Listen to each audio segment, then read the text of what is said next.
नमस्कार दोस्तों।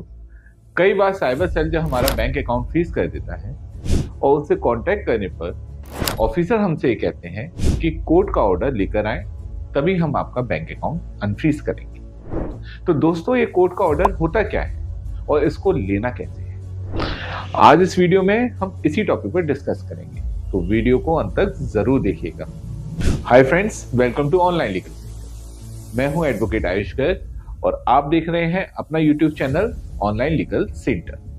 वीडियो शुरू करने से पहले मैं रवि जी, आशुतोष जी, कपिल जी, अनु जी, विकास जी, फैज जी, अनंत जी, सुबोध जी, विक्रम जी और उन सभी व्यूअर्स को बधाई देना चाहता हूं जिनका बैंक अकाउंट अभी हाल ही में अनफ्रीज कराया गया है। साथ ही मैं आपको यह भी बताना चाहता हूं कि अगर आपका बैंक अकाउंट गुजरात, आगरा या फिर केरला साइबर सेल से फ्रीज हुआ है तो आपको बैंक अकाउंट अनफ्रीज कराने के लिए एडवांस फीस पे करने की कोई भी जरूरत नहीं है।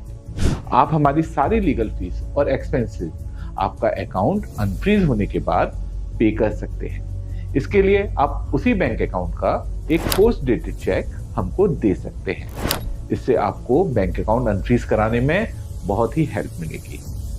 तो चलिए टॉपिक पर वापस आते हैं। साइबर सेल हमारा बैंक अकाउंट तभी फ्रीज करता है जब हमारे बैंक अकाउंट में साइबर फ्रॉड का कोई फंड आया होता है, चाहे वह हमारी जानकारी में आए या बिना जानकारी में आए। फंड का कुछ भी पार्ट हमारे अकाउंट में अगर आ गया है तो हमारा बैंक अकाउंट फ्रीज हो सकता है। जब किसी के संग फ्रॉड होता है तो वो साइबर कंप्लेंट फाइल करता है। इसके दो तरीके होते हैं, एक तो पोर्टल के थ्रू या फिर डायरेक्ट साइबर पुलिस स्टेशन में जाकर विजिट कर वहां कंप्लेंट फाइल कराना। जब पोर्टल के थ्रू कंप्लेंट होती है तो वह इन्वेस्टिगेशन के बाद एफआईआर में कन्वर्ट हो जाती है। इसमें 3 से 6 महीने का समय लगता है। और जब कंप्लेंट साइबर थाने के थ्रू होती है तो वह डायरेक्ट एफआईआर में कन्वर्ट हो जाती है। इसमें कोई भी समय नहीं लगता है। दोनों ही परिस्थिति में बैंक अकाउंट में फंड आने पर हमारा बैंक अकाउंट फ्रीज हो सकता है। अब बैंक अकाउंट फ्रीज होने पर सारे रेलेवेंट डॉक्यूमेंट सबमिट किए जाते हैं। उसके बाद भी अगर साइबर सेल ऑफिसर हमारा बैंक अकाउंट अनफ्रीज नहीं करते हैं तो वह उसे अनफ्रीज करने के लिए एक कोर्ट ऑर्डर की डिमांड करते हैं। ज्यादातर केसेस में जब एफआईआर फाइल हो जाती है तभी साइबर सेल ऑफिसर के द्वारा कोर्ट ऑर्डर की डिमांड की जाती है। कोर्ट ऑर्डर होता क्या है? कोर्ट ऑर्डर होता है कोर्ट से बैंक अकाउंट अनफ्रीज कराने का ऑर्डर। कोर्ट इसमें 2 तरीके से ऑर्डर कर सकता है, या तो डिस्प्यूटेड अमाउंट के साथ साथ पूरा बैंक अकाउंट को ही अनफ्रीज कर दिया जाता है, या फिर डिस्प्यूटेड अमाउंट के बराबर एक बॉन्ड भरवाकर बैंक अकाउंट को रिलीज कर दिया जाता है। कोर्ट ऑर्डर में समय कितना लगता है? तो दोस्तों, कोर्ट ऑर्डर में समय कम से कम 1 से 2 महीने का लग जाता है। अब सवाल आता है, कोर्ट ऑर्डर हमें लेना कैसे होता है? तो कोर्ट ऑर्डर लेने के लिए आप सेक्शन 451, 457 सीआरपीसी के अंतर्गत मजिस्ट्रेट कोर्ट में एप्लीकेशन फाइल कर सकते हैं, या फिर आप हाई कोर्ट में मैंडेमस रिट पिटीशन भी फाइल कर सकते हैं। इसके लिए आप एक अच्छे साइबर एक्सपर्ट एडवोकेट की हेल्प ले सकते हैं। एक बार कोर्ट ऑर्डर मिलने के बाद आपको ऑर्डर की कॉपी साइबर सेल में सबमिट करना होता है। कोर्ट ऑर्डर सबमिट होने के बाद साइबर सेल ऑफिसर बैंक को एक एनओसी जारी करते हैं, जो बैंक को बाय ऑफिशियल मेल भेज दिया जाता है। बैंक को मेल रिसीव होने पर बैंक के नोडल ऑफिसर 1 से 5 दिन के अंदर बैंक अकाउंट को दोबारा से रीएक्टिवेट कर देते हैं। ऑनलाइन लीगल सेंटर एक लॉ फर्म है। हमारे ऑफिसेज ऑल ओवर इंडिया हैं। बैंक अकाउंट फ्रीज से रिलेटेड किसी भी हेल्प के लिए आप हमारी हेल्पलाइन नंबर पर कॉल कर सकते हैं। हम आपकी पूरी हेल्प करेंगे। अगर गुजरात साइबर सेल ने आपका बैंक अकाउंट फ्रीज कर दिया है तो ये वीडियो आपके लिए बहुत इंपॉर्टेंट है। इस वीडियो में हम आपको बताएंगे कि कैसे आप गुजरात साइबर सेल से अपना बैंक अकाउंट अनफ्रीज करा सकते हैं, और वो भी बस कुछ ही समय में। Hi friends, welcome to online legal centre.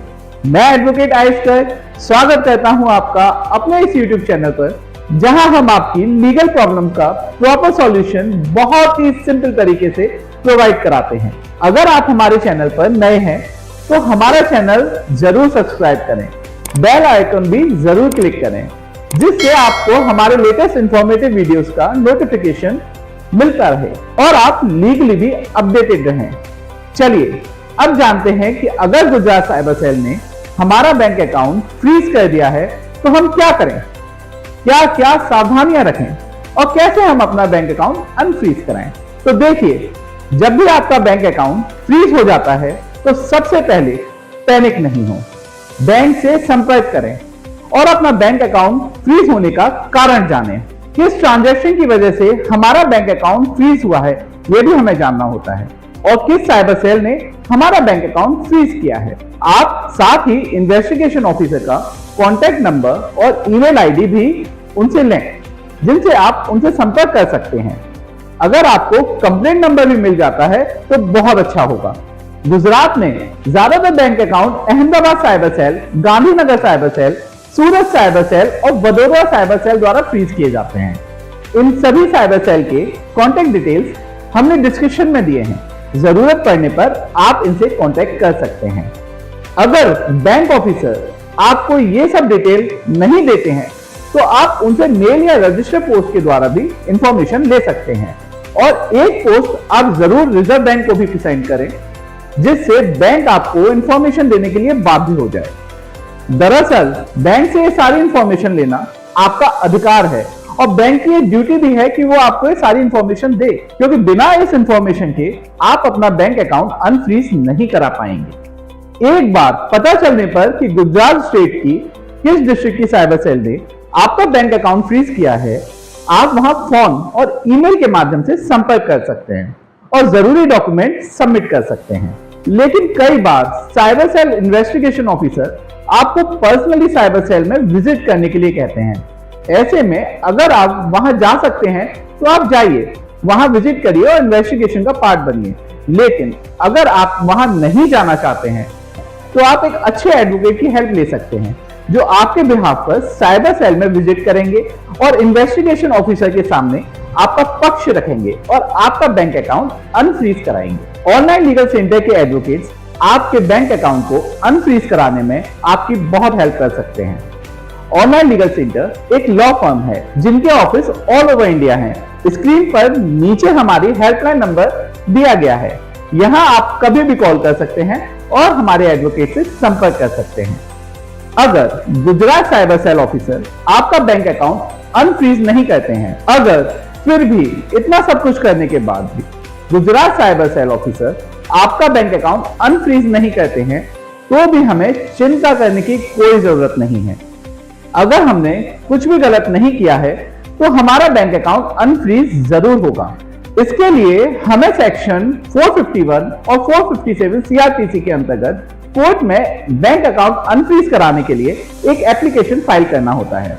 Court में हमारे एडवोकेट आपके बिहाफ पर रिप्रेजेंट करते हैं और आपका बैंक अकाउंट भी जल्दी अनफ्रीज करवाते हैं, इसलिए आप टेंशन फ्री रहें। अगर आपका बैंक अकाउंट साइबर सेल ने फ्रीज कर दिया है और आप उसको अनफ्रीज नहीं कराते हैं तो क्या होगा? क्या आपको आगे कोई प्रॉब्लम होगी? आज के इस वीडियो में हम इसी इंपॉर्टेंट टॉपिक पर डिस्कस करेंगे, तो एंड तक इस वीडियो में बने रहें। Hi friends, welcome to online legal centre. मैं एडवोकेट आयुष गर्ग अपने इस यूट्यूब चैनल पर आपका स्वागत करता हूं। इस चैनल के माध्यम से हम आपके लिए लीगल प्रॉब्लम का प्रैक्टिकल सॉल्यूशन लेकर आते हैं और आपको लीगली एजुकेट भी करते हैं, जिससे आप लीगल पॉइंट से हमेशा टेंशन फ्री रहें। आप हमारे इस चैनल को जरूर सब्सक्राइब करें, वीडियो को शेयर भी करें, तो हमें भी आपका प्यार और प्रोत्साहन मिलेगा, जिससे हम और इंफॉर्मेटिव वीडियोस बनाने के लिए ऐसे ही मोटिवेटेड होते रहेंगे। बैंक अकाउंट फ्रीज टॉपिक से रिलेटेड हमारे हेल्पलाइन नंबर पर आने वाले कॉल्स में हमारे व्यूअर्स की ज्यादातर यही क्वेरी होती है कि अगर वो अपने फ्रीज बैंक अकाउंट को अनफ्रीज नहीं कराते हैं और साइबर सेल इन्वेस्टिगेशन ऑफिसर से कोई भी संपर्क नहीं करते हैं या इन्वेस्टिगेशन में कोई सपोर्ट भी नहीं करते हैं, तो उनके खिलाफ क्या हो सकता है? क्या कोई कार्रवाई साइबर सेल डिपार्टमेंट उनके खिलाफ कर सकता है? तो चलिए आज हम इस वीडियो में आपको यही बताएंगे कि अगर आप साइबर सेल इन्वेस्टिगेशन में कोऑपरेट नहीं करते हैं और अपना बैंक अकाउंट अनफ्रीज नहीं कराते हैं तो आपको आगे क्या क्या प्रॉब्लम फेस करनी पड़ सकती है। सबसे पहले तो ये कि आपका बैंक अकाउंट फ्रीज ही रहेगा, आप कोई ट्रांजैक्शन नहीं कर पाएंगे और जितना पैसा बैंक में आपका जमा है वो ब्लॉक ही रहेगा। Second, chain reaction of bank account freezing. इसकी वजह से जिसके बैंक अकाउंट में आपके अकाउंट से ट्रांजैक्शन हुआ है वो भी फ्रीज ही रहेंगे। ये बैंक अकाउंट आपके रिलेटिव्स या फ्रेंड के हुए तो आपके साथ साथ उनको भी प्रॉब्लम होगी। Third, issuing of section 41A notice. इस नोटिस के इशू होने पर आपको कंसर्न साइबर सेल से या पुलिस स्टेशन में जाना होता है, संपर्क करना होता है, अपना बयान देना होता है। ये कंपलसरी हो जाता है कि आप वहां विजिट करें, इन्वेस्टिगेशन का पार्ट बने। इस नोटिस को नजरअंदाज नहीं कर सकते हैं। फोर्थ, 41A के नोटिस के इशू होने पर और इन्वेस्टिगेशन में सहयोग नहीं करने पर आपके एड्रेस पे पुलिस आ सकती है या आपको सम्मन भी इशू हो सकता है। इसके बाद भी साइबर सेल में विजिट नहीं करते हैं या इन्वेस्टिगेशन में सपोर्ट नहीं करते हैं तो आपके खिलाफ जो कंप्लेंट फाइल हुई है वो FIR में कन्वर्ट की जा सकती है। इसलिए बैंक अकाउंट फ्रीज के केस में कभी भी लापरवाही नहीं करनी चाहिए। चाहे आपकी गलती नहीं है या आपके अकाउंट में ज्यादा पैसा भी नहीं है, फिर भी आपको इन्वेस्टिगेशन से बचना नहीं है, बल्कि आपको सारे जरूरी डॉक्यूमेंट कलेक्ट करने हैं जिससे साबित हो कि आपने कुछ भी गलत नहीं किया है और इन डॉक्यूमेंट्स को साइबर सेल में सबमिट करना है। बैंक अकाउंट अनफ्रीज कैसे कराएं और बैंक अकाउंट अनफ्रीज कराने के लिए क्या क्या डॉक्यूमेंट जरूरी हैं, इन दोनों टॉपिक्स पर हमने अलग से वीडियो बनाए हैं। आप ये वीडियो देख सकते हैं और इन वीडियो के लिंक्स आपको डिस्क्रिप्शन में मिल जाएंगे।